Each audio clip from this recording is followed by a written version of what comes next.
Hey guys, welcome back to the latest episode of Physique Science Radio. I'm your host, Lane Norton, with my co-host, Sohee Lee. Hi. And today we have another really cool guest for you guys. We have Dr. Jason Cholewa of Coastal Carolina University.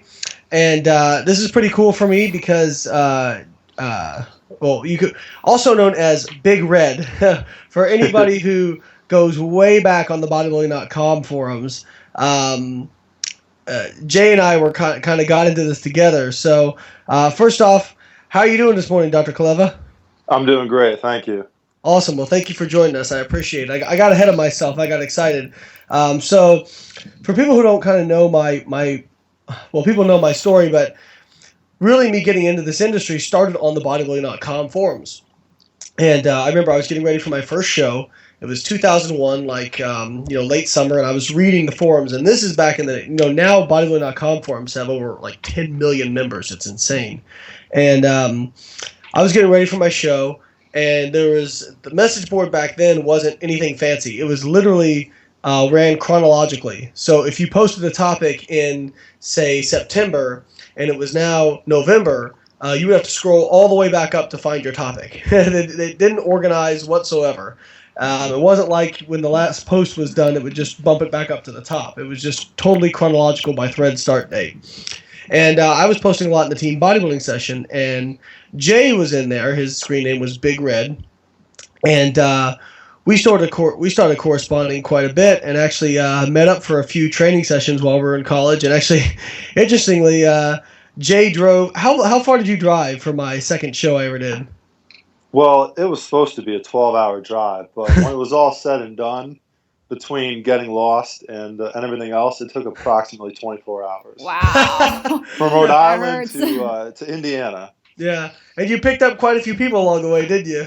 Yeah, I picked up some other guys from the forums that I had never met in person before. That's not strange. Yeah. Oh no, this was crazy. I mean, we probably had half a dozen people come to the show and just show up, but it was a really cool time, and everybody just crashed at my parents' place. It was pretty wild looking back on it, but I always say the internet's a weird place, and you come across a lot of trolls and everything, but I also met a lot of really real people, and Red was definitely one of them. So Jay, tell us, how did you? So we always like to start off with this question, but how did you get into? So obviously you're an academic, but you were you were like me. You were a meathead. How did you get into bodybuilding? And so can you tell a little bit of that background? Sure. I wouldn't use the word "were." I'd still say I'm kind of a meathead, but so in high school I started lifting weights for football. And I kind of liked some of the changes I was seeing in my body, and I knew in college I wasn't going to play football. And it just kind of led me into wanting to become a bodybuilder. I'd always admired massive men with huge muscles, and it was something I wanted. So that led me into bodybuilding, and ironically, it led me onto the bodybuilding.com forums, where I met you and some other guys. In college, how far of this do you want me to go over? Are you going to guide me through? No, keep going. Sure. I just tell your story. Yeah. All right. So in college, I was kind of a lost soul as far as what I wanted to do with a degree and with my life. I got into a few different things. I ended up coming out of. What was your degree originally in? Initially, I went into biochemistry. Oh, I never knew that. Yeah, initially I went into the sciences, and I actually wanted to do work with supplements and investigate supplements and stuff and develop supplements. That's what I went into college as a freshman for. I was an immature college student, to say the least. No. And I really was not mature enough to be in any sort of difficult degree program. And so I switched into communications and marketing, and that's what I ended up getting my undergraduate degree in. Along the way, I also really developed my love for bodybuilding and decided that I wanted to be a pro bodybuilder. And this is where our paths kind of differentiated, in that I wanted to be an IFFB pro bodybuilder. And so I took the path that required you to use performance-enhancing drugs to get there. Right. And in doing so, I found that a great way to support the habit was to sell them. Yep. And I got in quite a bit of trouble for that. Yeah, I remember when the whole thing went down. I mean, it was a big story. Even like there was some news nationally about when you got in trouble, and then being as notable on the bodybuilding.com forums as you were. Obviously, it was all over there. Yeah, there was no excuse for being stupid, but it was a bad timing too. It was right around when Balco and Barry Bonds and all that stuff was going down. Yeah, they were really cracking down on stuff. Yeah, so ironically, you'll get a kick out of this. People use that. They said, "See, Lane hang out with this guy, so Lane can't possibly be natural." And I'm like, what? By association, that's funny. Exactly. Yeah, people just kind of don't know when to quit. But anyways, so as terrible of a experience as that was, it kind of turned my life around, and it set down a whole new set of priorities for me. Kind of made me grow up from an arrogant little kid to having to be an adult pretty quickly. So I graduated from college and I got into sales, and I started selling mortgages. And it was right as the market was crashing out, and I realized that I really did not like sales. I learned a lot from it. I mean, we use sales every day in our lives, but I did not enjoy it. And that's when it kind of brought me back to, well, I really like lifting weights, and I really like eating and making changes, and I want to help other people do that. And so I became a personal trainer, and I wanted to expand my knowledge and become a better personal trainer. And so I took some anatomy and physiology and basic exercise science courses at the local university in Connecticut. And while I was taking them non-matriculating, I just developed a love for science and for the science of exercise and nutrition. See, it's funny how that works when you actually want to go to class and go voluntarily versus like feeling like you have to. Yeah, I wish I knew that exercise science existed when I was a freshman back in 2000. Yeah. So from there, I wanted to be a strength coach. So I went to Springfield College and started in the strength and conditioning master's program. And I really just fell in love with the science and the exploration, and that led me to get my PhD and kind of brought me to where I am now. Yeah, I can remember when you contacted me, and you were this was years ago, and you were talking about wanting to pursue a PhD, and I was like, wow, is this the same guy I knew growing up? Like, I was like, are you sure, Jay? Because these things are kind of hard, But I mean, one thing with you was never about something difficult. It was just, did you like it? And I actually do remember thinking he should do this because if it's something he's passionate about, I know he would go and finish it. I think like you even told me, and this was years ago. This was like when we were 20 years old. You were like, yeah, I don't do well in school because none of the classes are that challenging for me. And you said, like, when I have a challenging class I do my best at it. Yeah, if I'm interested in it and I find it challenging, I ate it up. I took anthropology courses. You could call me an armchair anthropologist. and I got A's in all those courses. Yeah. And then communications and marketing, no. Nothing. Which, no offense to anybody out there who's communications or marketing, if you're passionate about that, by all means, we need those people. But I think it's very instructive what you went through, and I think a lot of our listeners are either college age or really into science, and so I think this is kind of instructive. I get emails from a lot of kids who they talk about, well, what they're totally focused on, what kind of job can I get if I get this degree? What kind of job I get if I get Look, there's jobs for any degrees, but the fact of the matter is, if you hate what you do, you're not going to be very good at it, And I think a lot of people go into whatever degree program thinking, okay, this has a steady job outcome, and if I go point A to point B to point C, I'll get to point E or point D. and I'll make this much money and I'll have a stable job. And it's nonsense, like, I mean, I didn't have a kind of normal career path, but it worked out. I'd say Sohe's the same way, and obviously you're definitely the same way. But the fact of the matter is, if you're fired up about what you do and you love it, you're good at it. Right. Actually, and Lane, you also get a lot of emails too. Since, I mean, for those of you who don't know, I'm his gatekeeper. I call him. I'm the gatekeeper. We get a lot of emails. Quiet, don't tell them that. People who ask, like, they're like, "Oh my God, Lane, I respect what you do. I want to make it big in the fitness industry, just like you. How do I get to where you are?" And I'm like, well, I don't think you understand how big and vast the fitness industry is. Like, do you even know what specific area you're interested in? Like exercise science? Do you want to go nutrition? Do you want to go like, which, it's just, there is so broad. And I'm like, I don't even know how to start answering that question. Yeah. It's, well, you also, because you understand, and Jay, I'm sure the same thing for you.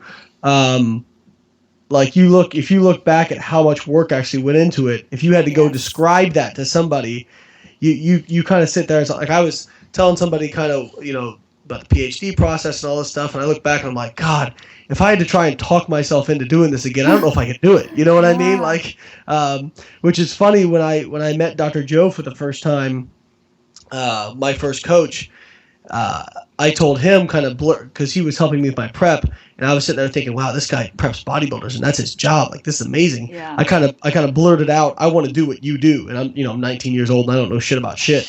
And he said at that time, he smiled and gave me an answer, but he thought in his head, he was like, yeah, sure, right, kid. You know what I mean? Because everybody says that, but nobody wants to put in the amount of work. And he told me later, he's like, by God, you went and did it. Mm-hmm. So I think that's pretty instructive, that and that you would agree with me that if you I get that with college, it is one of my big rants on the educational system, that people feel like it's a right to go to college, and not everyone should go to college. Yes, not everybody has passions that align with going to college, and that's not a bad thing. Like, learn a trade, go work. Like, you can still make a really good living doing something you like to do. If you don't want to go to college, or you're not going to take it seriously, you should not go. I totally agree. We've had this conversation. Yeah. I think we could go on for several hours about it. But well, and you're a professor, so I'm sure you see it every day. Yeah. And I was that obnoxious undergrad as well, so I know where that person's coming from too at times. But I think people just need to focus on and enjoy the process of whatever they're doing, and not be so focused on the outcome or the end. It's good to have an end goal, but they say live every day for the moment. It's kind of that same thing. You need to be totally involved in the process. If you're focused, right. If you want to win a bodybuilding show, your focus needs to be what you're doing that day or that week, the training, the nutrition, the sacrifices you make, so on and so forth, versus, okay, it's March 1st, I'm going to compete September 1st, and I'm already on stage. Yeah. I think it goes for the same thing in life and what you want to do in life. And the more you focus on the process, you'll find what you enjoy, what you don't enjoy, what you need to work harder on, what comes more naturally, and what you really want to do, what you truly enjoy. That's an excellent point. Actually, there's research that shows that people who are successful in their pursuit of their goals, that they learn to do just that. They learn to focus on the process, and they don't get. I mean, as you said, it's important to have an end goal, because without the end goal, the process becomes meaningless. But I can remember, like, and this, I got into lifting because I didn't get any attention from girls, and I wanted to stop getting picked on. And so. But when I first started lifting, it was all about that. And it was like, I got no enjoyment out of the process until it was like, okay, until I get this physique, or until my legs get bigger, or until my arms get bigger, I wouldn't enjoy the process. And finally, that went from kind of that immature mindset of looking at it that way to, wow, you know what? My physique isn't where I want it, but I actually enjoy this process. I enjoy the struggle. That's huge. Jay, you're well documented with how small my legs were when I started this whole deal, and how much shit I took on the forums for it, And I mean, and you worked out legs with me. You know how hard I trained them, and they just didn't grow very fast. But now I have, I was in the gym the other day, and somebody was like, "Man, you really got huge legs," and still that's like a mind blowing thing for me, And but I look back on it, and yeah, it was 15 years of work. But if you could tell me now, hey, you could take something that would bypass that process, that you could have them in 2 years or whatever it was, would you do it? And I actually wouldn't trade it, just because like that struggle was so instructive for me, and really teaches you what you're made of. Kind of the same thing as struggling through a PhD. Like, there's going to be points at which you want to quit. And I think that process is really instructive. And as you said, people should learn to embrace that, because when you hit your goal, when you're done with it, actually the parts of it you will look back on most fondly are the parts where you struggled with most, in my opinion. Did you find the same thing? Yeah, I think everyone needs some sort of personal struggle to overcome and to achieve a goal, whatever that is. I have some friends in the military, and they talk about boot camp a lot, and what a personal struggle that was to overcome that, or whatever the case was. But it builds character. Yeah, absolutely. One of my good friends, actually, our friend Diana Dahlgren, her fiance now. Congratulations to them. Ryan was a 12-year Navy SEAL sniper, and we talked about that very thing when he was talking about buds and Hell Week, going for being a SEAL, and just the mindset that those guys have that make it through. It's not even. I mean, he said physically, he's like, you'll find SEALs who are like kind of chubby, and you wouldn't think that, but he's like, it's like the mindset is what gets guys through. It's not the body type, or he's like, I mean, he said, we've got Olympic athletes or guys who played college football or wrestled who drop out, but it's the mentally tough guys that make it through. All right, guys, we're going to take a quick break, and when we come back, we're going to actually get into talking some science and a little bit less philosophy. Life advice. You're listening to Physique Science Radio. We're with Dr. Jason Cholewa. We'll be right back.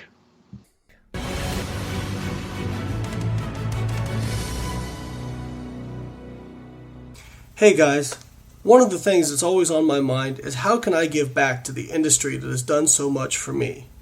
That's why we formed the BioLane Foundation. The BioLane Foundation is a philanthropic initiative to raise money for grad school level research that is going to contribute to the fitness industry. It is 100% tax deductible, and 100% of all your donations will be paid out to students. If you'd like to donate, you can go to biolane.com, click on the About tab, and click on BioLane Foundation, and you can put your donation in through there. Or if you're a student and you'd like to apply for a grant, please go to biolane.com, click the About tab, click BioLane Foundation, and you can find the applications online there. Thank you guys so much, and I'm looking forward to all the great research that comes from these donations. All right, welcome back from the commercial break, you guys. Lane, why don't you tell us a little bit about the My Oatmeal sponsorship that's going on? Yeah, so as you guys know, we love myoatmeal.com. They're awesome sponsors, and they've got a really cool promotion going on. So if you follow them on Instagram and tag a friend when you follow them, they are giving away three $50 gift cards. So you can win a $50 gift card if you enter in this promotion. So that's really cool. I mean, you could get like 2 or 3 pretty big bags of oatmeal for that. So, and for those who have never tried it before, it's awesome stuff. So I would definitely give them a follow on Instagram. Their handle is @myoatmeal. So check them out. Tag a friend in their picture for this promotion, and get yourself entered for a chance to win one of their $50 gift cards. All right, good deal. Hey guys, welcome back to Physique Science Radio. I wanted to bring us back with a question for Dr. Cholewa, a little bit moving away from the life advice, philosophy, general talk, back to the science. So I was curious as to your PhD research. What did you do your research on, and what did you find? Well, I kind of went full circle. I went into undergrad wanting to research supplements and develop supplements. And when I got to grad school and got to do my thesis and eventually my PhD, that's what I was doing. And at the time, I was actually just searching around on the forums looking for something interesting and novel to research as far as an ergogenic aid. And I came across a compound called betaine anhydrous, or trimethylglycine. And a few studies showed that had improved performance and force output. But what had been going on for so many years is they've been using this compound as an additive to pig feed to improve meat yield and reduce subcutaneous fat. I was like, that's interesting. I wonder what it does in people. And so that's what the bulk of my PhD research was focused on, was betaine. Very cool. So what were your studies set up like, and what did you find with betaine? I mean, so do you take betaine? Sometimes, yes, I do. Yeah. I'm on and off. It's hard for me to maintain a good supplement schedule because I'm busy. Right. And if it's not in front of my face, I don't take it. So if it's in the closet, I'll forget about it for a few days. I'd be a terrible client. And isn't that funny how that works when you're a kid? You can't wait to get all the supplements and get them timed out just right and take all of them, you know? Oh, my God, yeah. So tell us about your research and what you actually found with betaine supplementation. Sure. So the results, and still, even in the research, the results are a little ambiguous as far as what it benefits and what it doesn't benefit.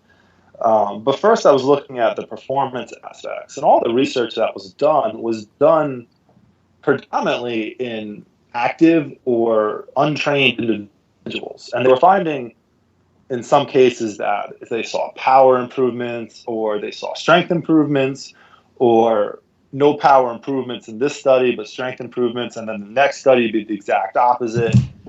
And I think maybe some of that was just due to the subject base and all the tests that they were using, and that these untrained subjects just don't have the work capacity to do a full testing battery.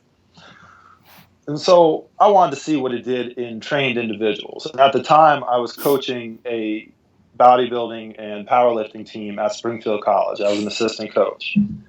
And so that provided a perfect sample of subjects. Congratulations, you're volunteered for this.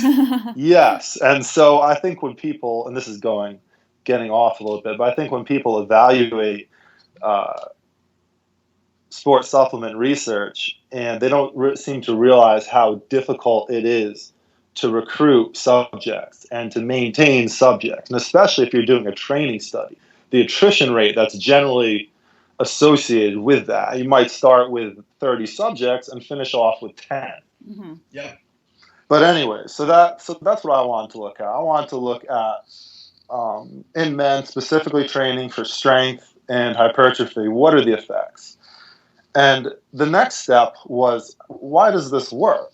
If it does even work, what are the mechanisms? And as I was going through the literature, I got into a lot of studies that showed a clinical use for betaine.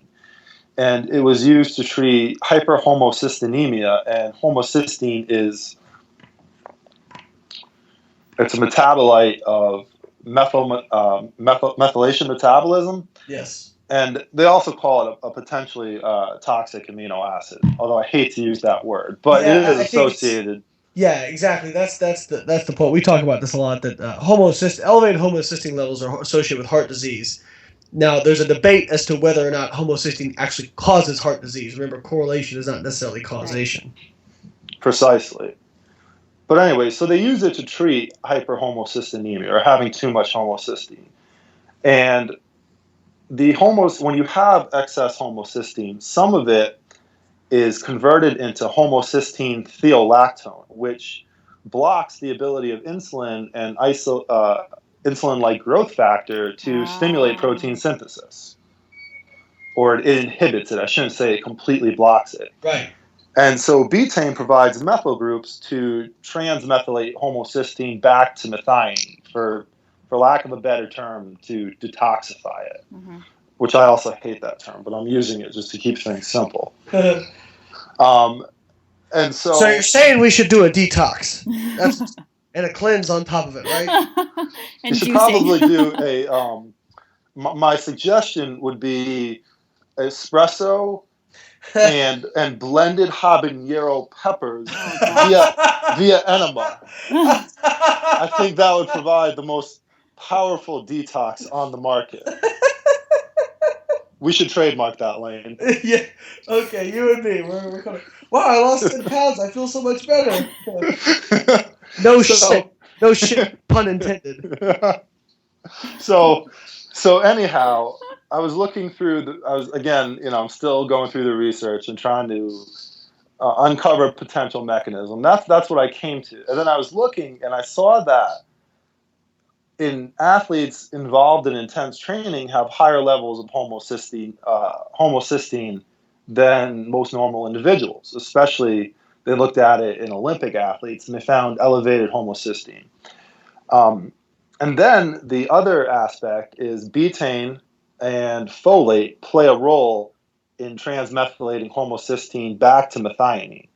And if you consume a high methionine diet, that methionine is adenylinated and eventually converted to homocysteine as it donates methyl groups. And betaine and folate are found predominantly in vegetables. And my hypothesis was that a lot of these strength athletes, and especially a lot of the strength athletes that I'm working with, are very, very focused on consuming a lot of protein and a lot of carbohydrate, the typical chicken and rice diet. Right. And they're not consuming a lot of vegetables or a wide variety of vegetables. So perhaps betaine via transmethylating homocysteine and reducing homocysteine thiolactone levels, perhaps that allows insulin and IGF-1 to do its job a little better. And so that's what we set out to find. And what we found was pretty interesting. We found that betaine improved body composition in a group of strength-trained men. Wow. We saw increases in arm cross-sectional area. We saw increases in work capacity, or the total volume over the course of the 6 weeks. It was a training study. Wow, 6 weeks, and I was going to ask, because that's in training people to see an effect in 6 weeks is pretty remarkable. Yeah, we chose 6 weeks. Most of the people on the team had about 2 years of training experience. Right. So it wasn't like they were super close to their But genetic even ceiling. so, that's still pretty impressive. Now, what dosage were you using? We used 2.5 grams per day. Okay. That seems to be the pretty typical dosage. Average consumption is about 100 to 400 milligrams per day. And keep in mind, as I go through these, we did use skin fold calipers for body fat percentage. And to look at a cross-sectional area, Springfield College is a small school, and we don't have a DEXA or a bod pod or anything like that, unfortunately. So to look at a cross-sectional area, I took girth measurements of the arm and the thigh, and then I took skin folds at the quadrants, and I used that with the standard size for the bone to calculate muscle cross-sectional area. I see. Okay. So there is room for error. Yeah. But regardless, we did see changes, and subjectively, the subjects, reported changes as well. What we didn't see was any improvements in homocysteine thiolactone or anything significant. Interesting. The athletes I was working with didn't have significantly high levels of homocysteine thiolactone. They were normal.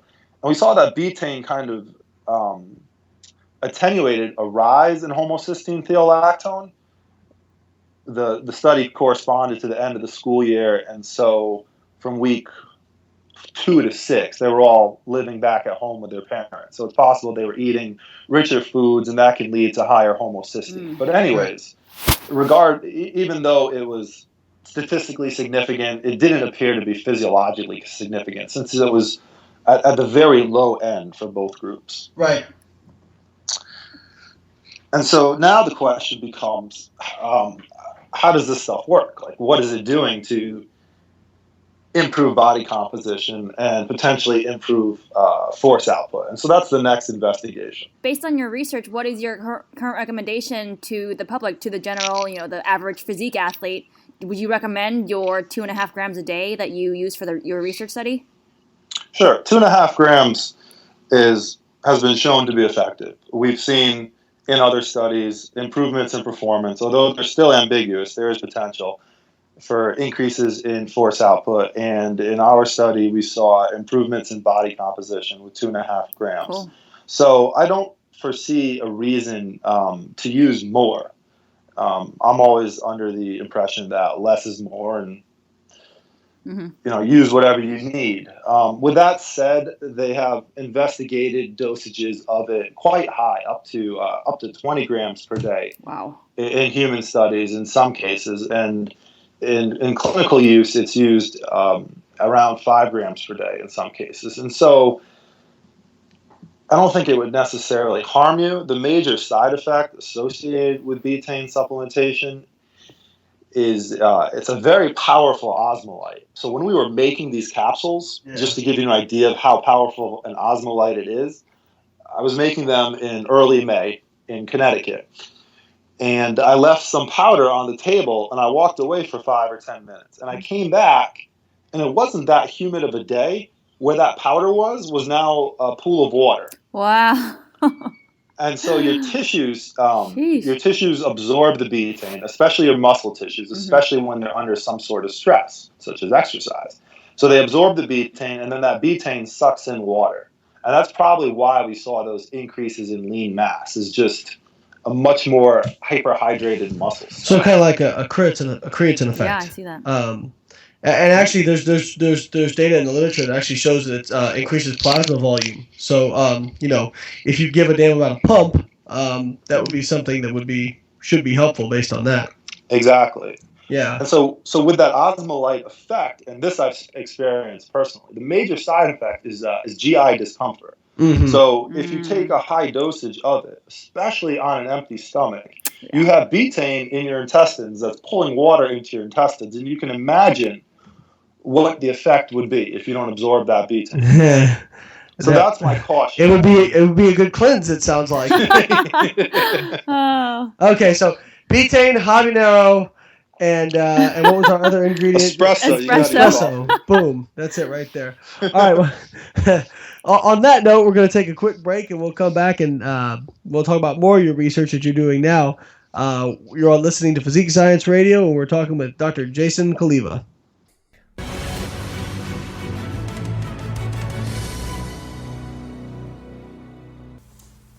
Hey guys, Lane here.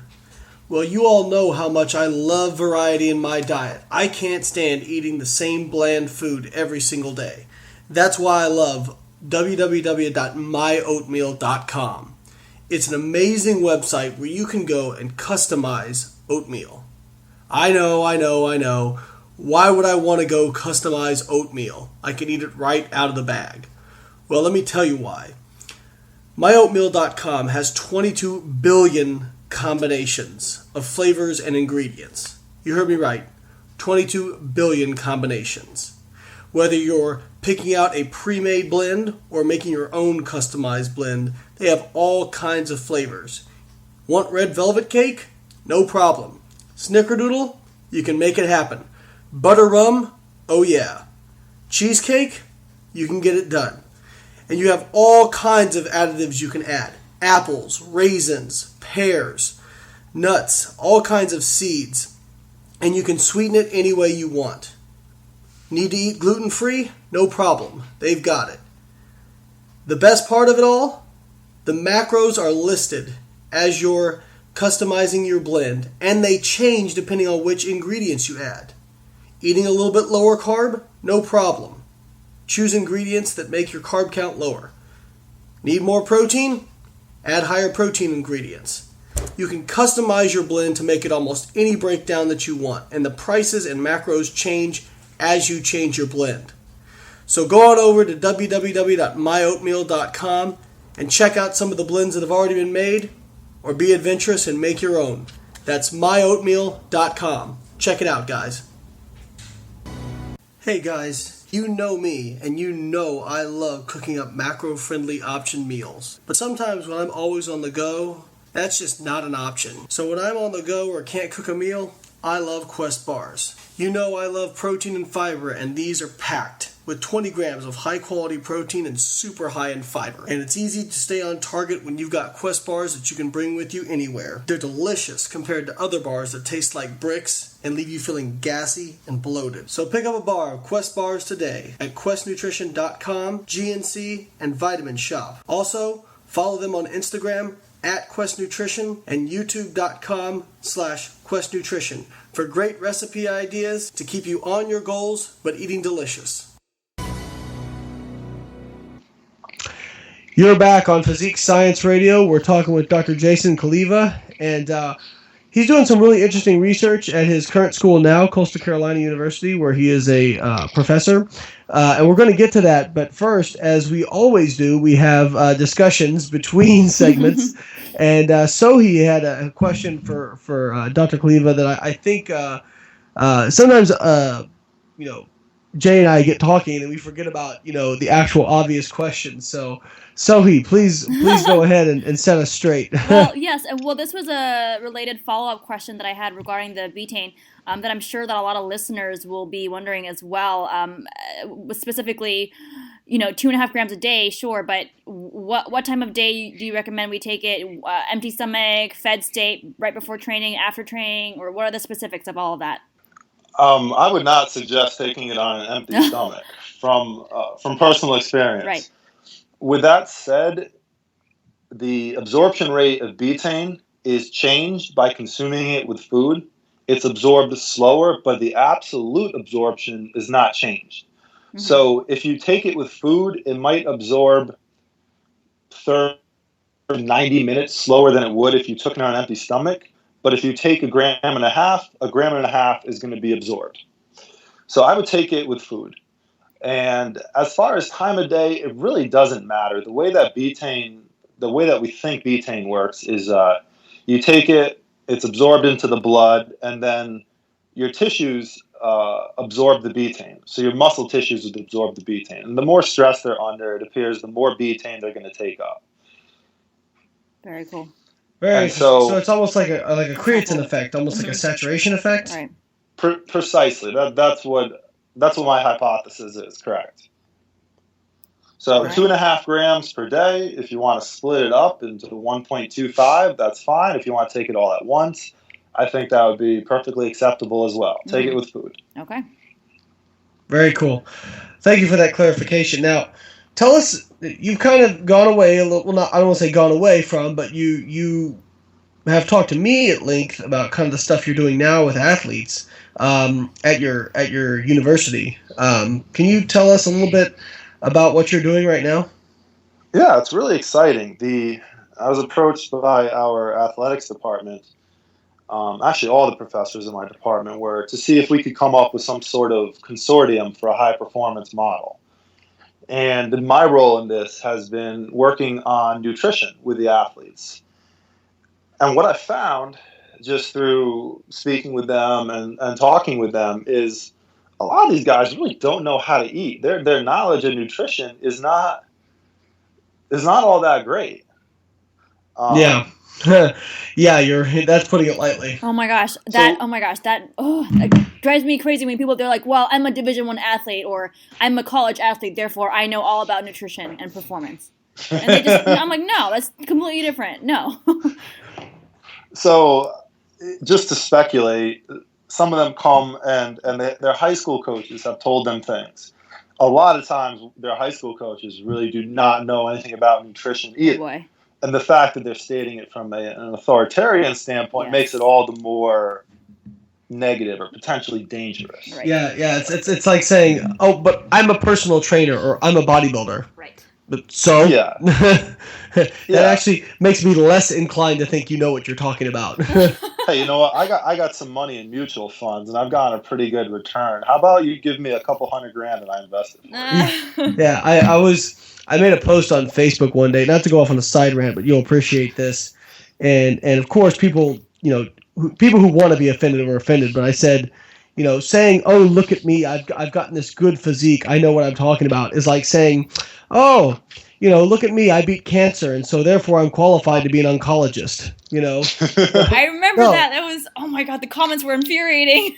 Yeah, well, people just don't have any, common sense to that. Like, oh, how dare you speak negatively about cancer patients? Like, what are you talking about? Like, one guy was like, oh my God, like you're saying that bodybuilding is the same thing as getting cancer? I'm like, what? No.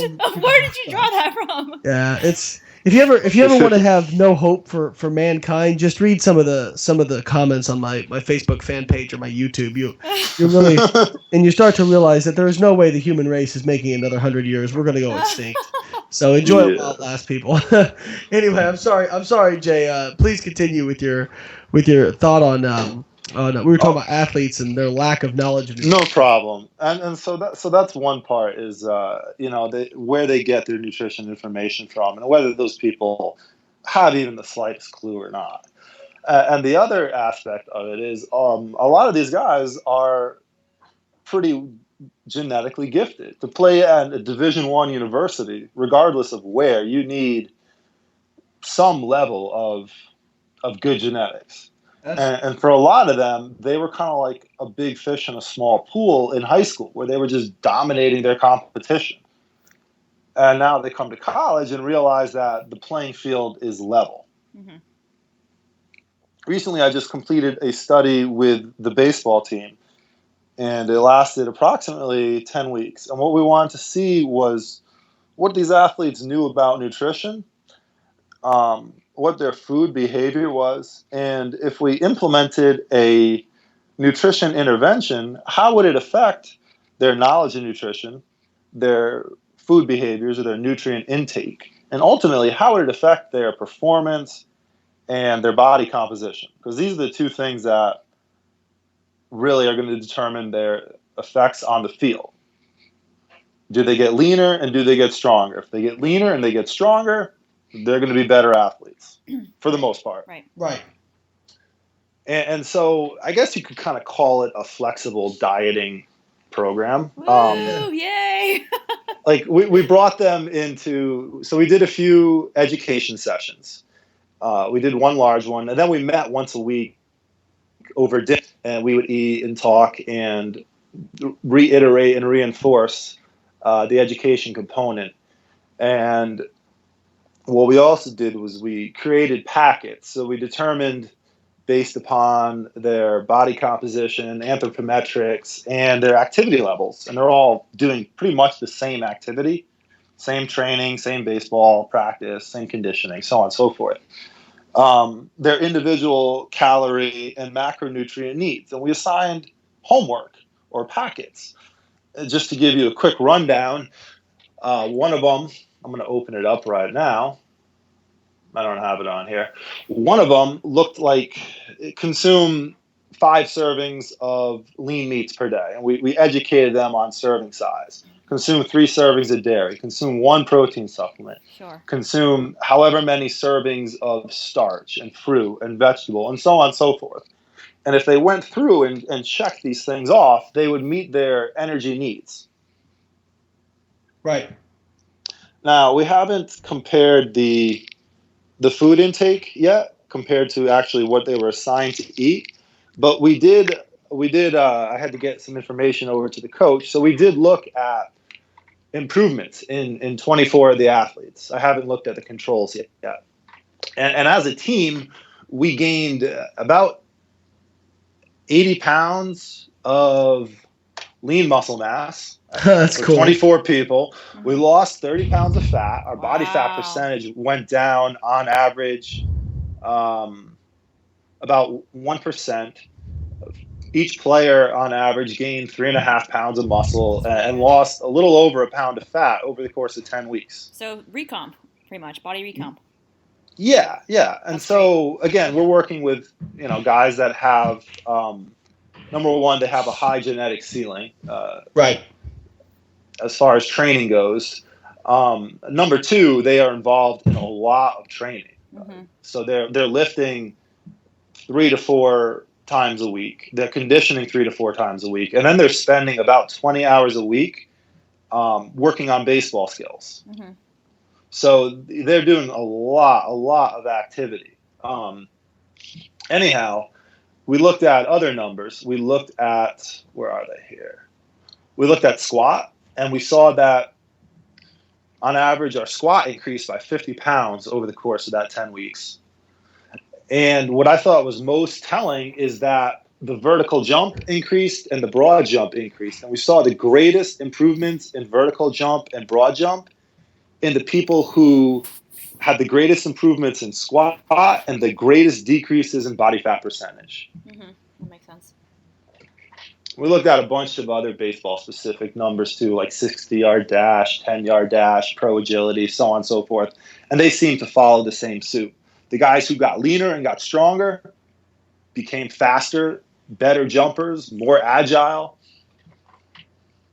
So it'll be interesting to see how these improvements compare to their nutritional intakes.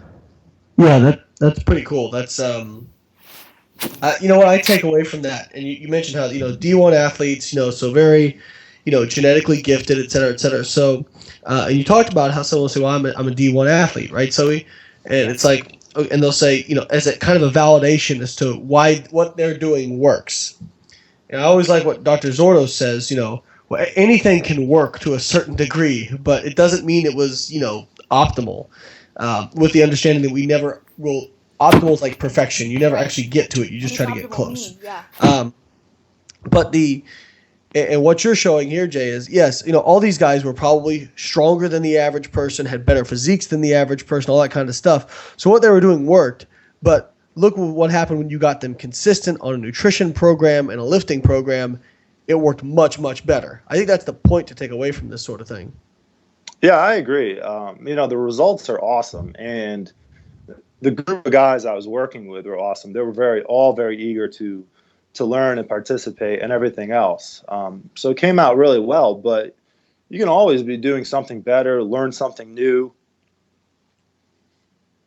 No question. I think that's the hallmark of a not only somebody who is always trying to progress, but a scientist as well. Understanding that we never.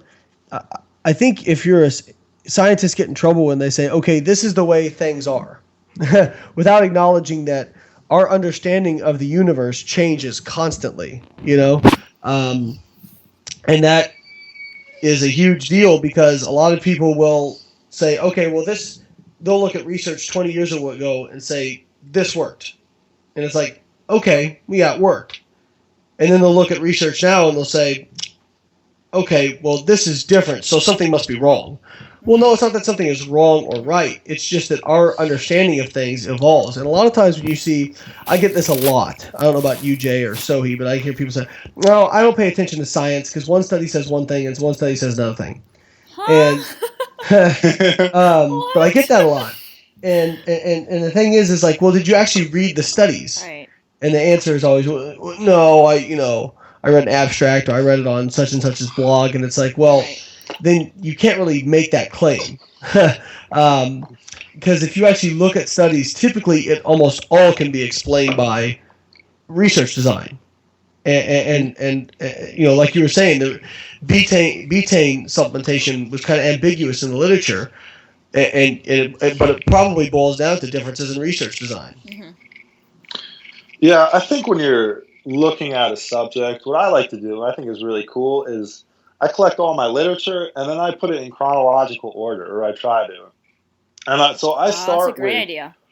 Whatever was the oldest study I can and try and read forward. And if you do that, it kind of tells a story of very cool. What the questions are, what we're discovering, what the new questions are.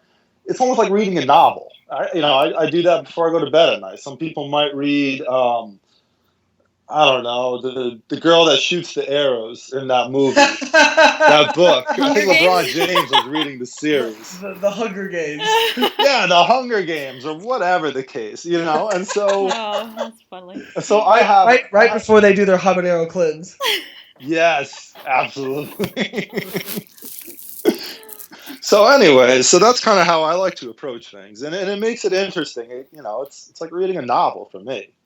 Yeah, I mean that's I've never thought of it that way, Jay, but that is really true. I actually was about to jump in, but I let you finish for a rare time. But I was going to say it's like a story, and that's so true. And I'm just thinking back to the protein metabolism research and how our thinking has evolved over the years, and you see the changes in methodology and the changes in the questions, and it really does tell us. That's a really interesting way to look at research. I never thought of it that way. That's a great piece of advice, a little nugget for our scientists out there.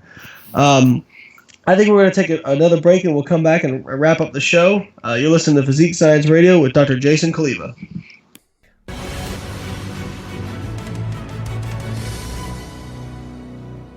You're listening to Physique Science Radio with Lane Norton and Sohee Lee. If you like what you hear and you'd like to learn more about us, read some of our articles, please visit my website at www.biolane.com and Sohee's website at soheefit.com. Thanks, guys. We appreciate you listening and hope to hear more from you in the future. Hey, guys. Many of you out there know I spend a lot of time bagging on bad coaches. And certainly, there's more than enough of those to go around. But a lot of times people ask me who I do recommend.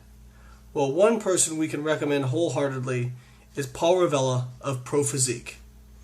Paul has received more referrals from me over the last 2 years than any other coach, and with good reason. Paul is competent, professional, caring, and carries himself with a lot of integrity. If you hire Paul, you're going to be getting the very best at a great value. Paul is also one of my closest personal friends, and I can say with absolute certainty, I feel 100% comfortable with referring my closest friends and family to him, because I've done that. Paul Ravella of Physique.com. Check him out, guys.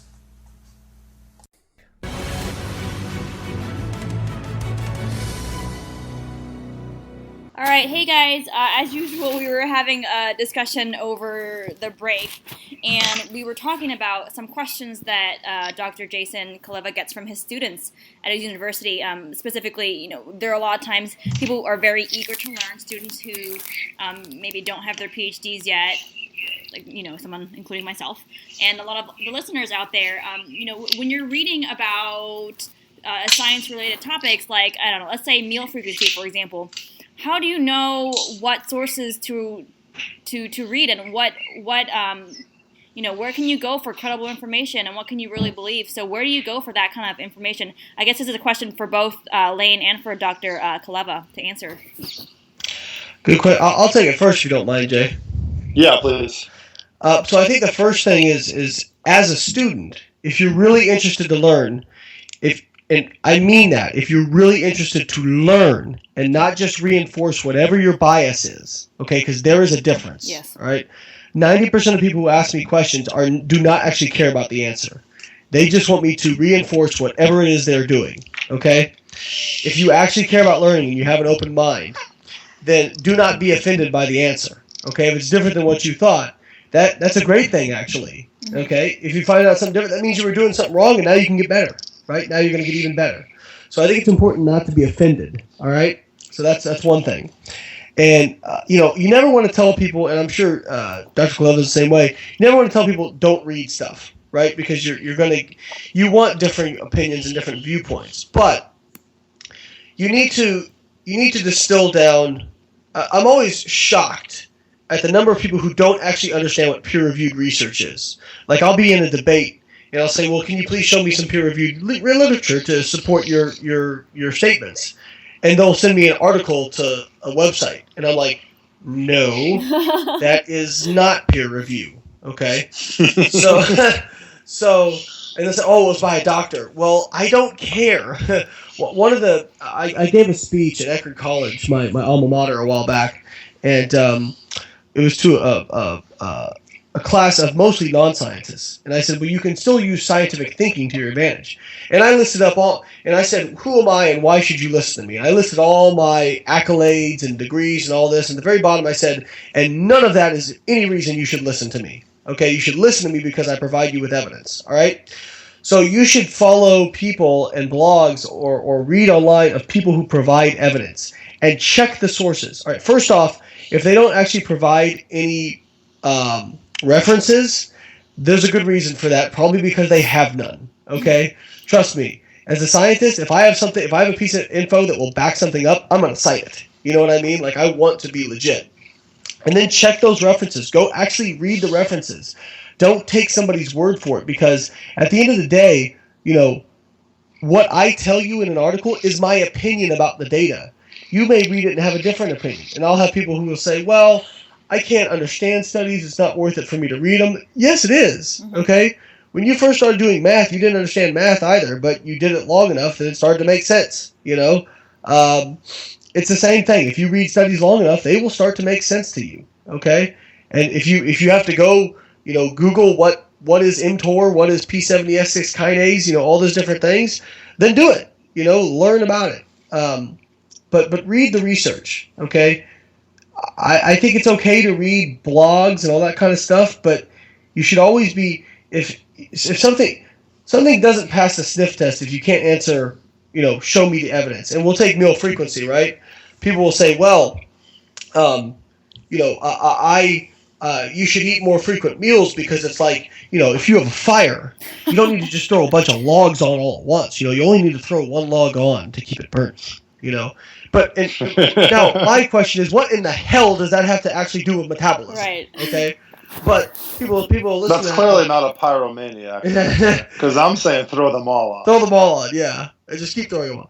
But the people will listen to that and they go, oh yeah, that makes sense. Uh-huh. No, it's an analogy. That doesn't mean it actually makes sense. Like, go look at the data, and the data says that there really is no difference from 1 to 15 meals or 20 meals on fat loss for meal frequency. So the data kind of says, do what you want in terms of fat loss. Now, there may be some differences in muscle gain and muscle retention. But even then, Dr. Stu Phillips showed that eating too frequently was actually suboptimal for muscle gain. So I think that's an important point to make. And a lot of people will just they'll either end up with kind of three things. They'll do a false dichotomy to attack you, which is, well, Lane, are you saying we should just eat one meal per day? Well, no, I said we shouldn't eat 8. That doesn't mean we should eat 1. Okay.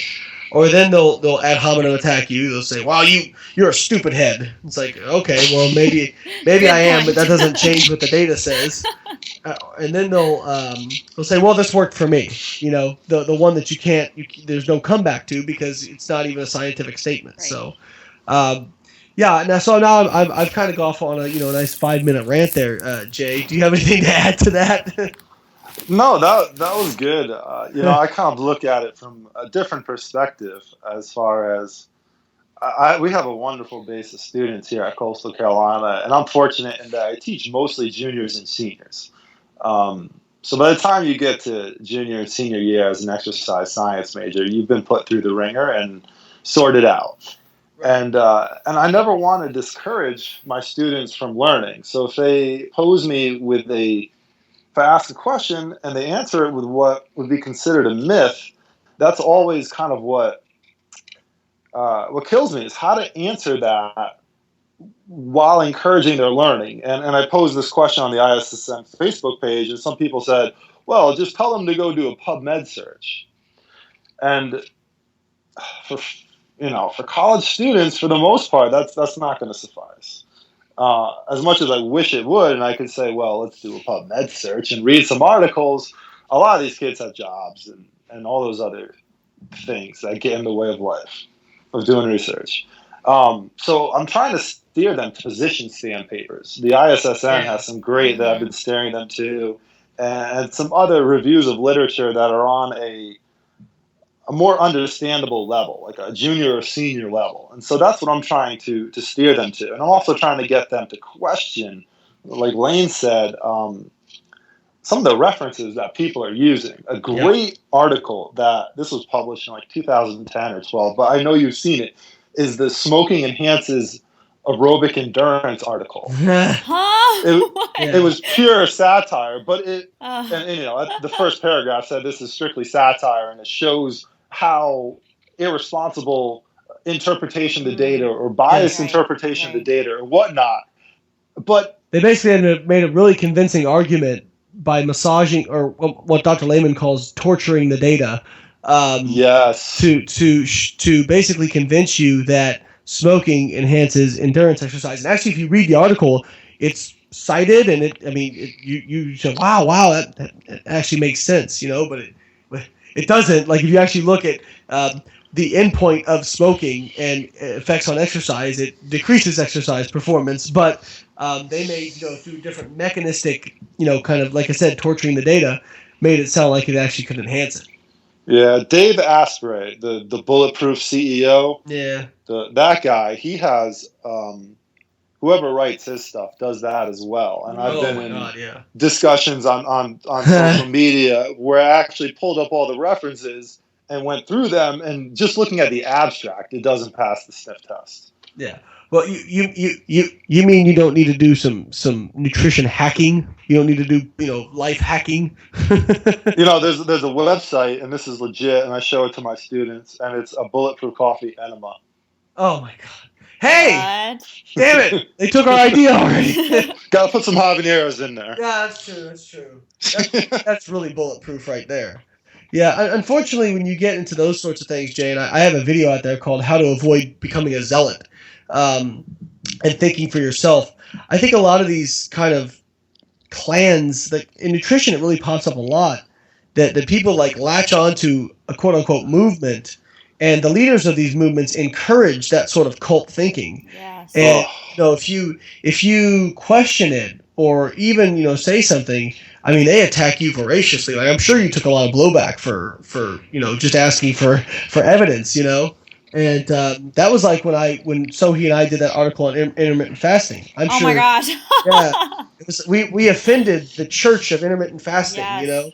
And actually, if you look at the guy who's the big proponent of intermittent fasting, who started it, I mean, his Twitter handle says "High Priest of Intermittent Fasting." Oh, it's a like, religion. okay, yeah, I mean, it's like you're encouraging that mindset. That how dare you question me, And what's funny is we didn't even say anything really bad about intermittent fasting. I said, it's probably fine for fat loss. I think it fits some people's lifestyles well, but if you ask me, is it optimal for muscle mass? Probably not, based on the data. And oh my god, I mean, people are like, Lane hates intermittent fasting, and F that guy. Look at his number of followers and look at Martin's number of followers, and I'll tell you the whole story. It's just like what? Unfortunately, and Sohi, you said that people email asking, how do I get big in the fitness industry? Yes, all the time. Unfortunately, right now, the way we are, that is your answer. That's true.